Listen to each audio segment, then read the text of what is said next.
Alright, hey everybody, this is Win, back with another Yu-Gi-Oh! Related video, of course. I haven't done this shit in a while, but here we are with the newest unused cards, and that is going to be Crystal Clearing Synchro Dragon. This came out around the Legendary Duelist of Synchro Storm, which has three Legendary Duelists, more specifically, two from Arc 5 and one from 5Ds, of course. I keep forgetting their names, but Crystal Clearing requires a 1 tuner synchro monster plus 1 non-tuner clearing monster.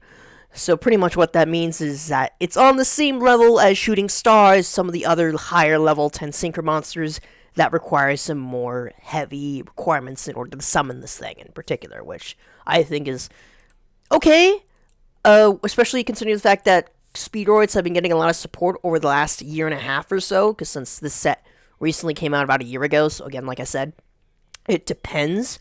But once per turn when your opponent activates a monster effect, except during the damage step, quick effect, you can activate this effect until the end of the turn. This face-up card is unaffected by any monsters as well as, unaffected by activated effects of opponent's monsters, which means that it's just immune to really anything, really.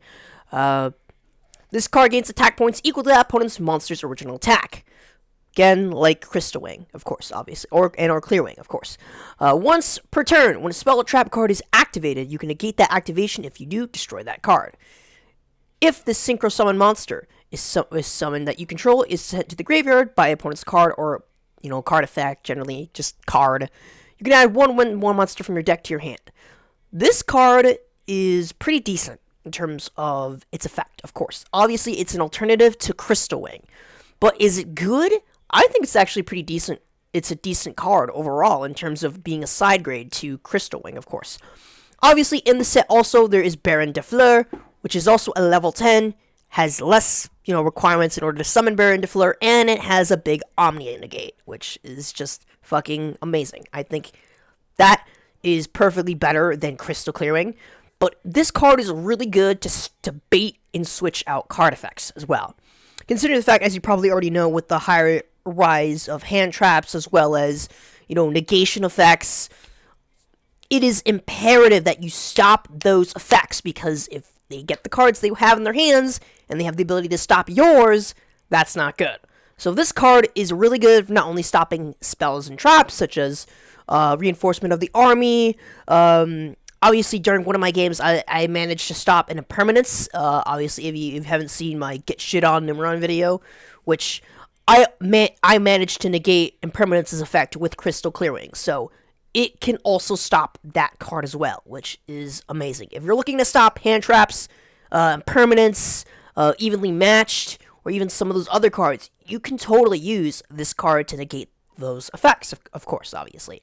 Can it negate hand traps? Yes, it can. It can negate hand traps. Pretty much, this thing becomes a negate monster on the battlefield.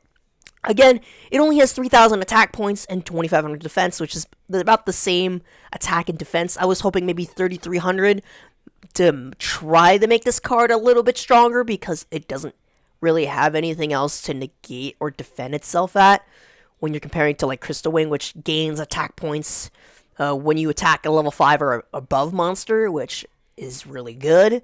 Yeah, I think this card is an alright card in terms of, obviously I'm looking at the Ghost Rare variation, which is, obviously on the website, of course. I'm on TCG Player, of course.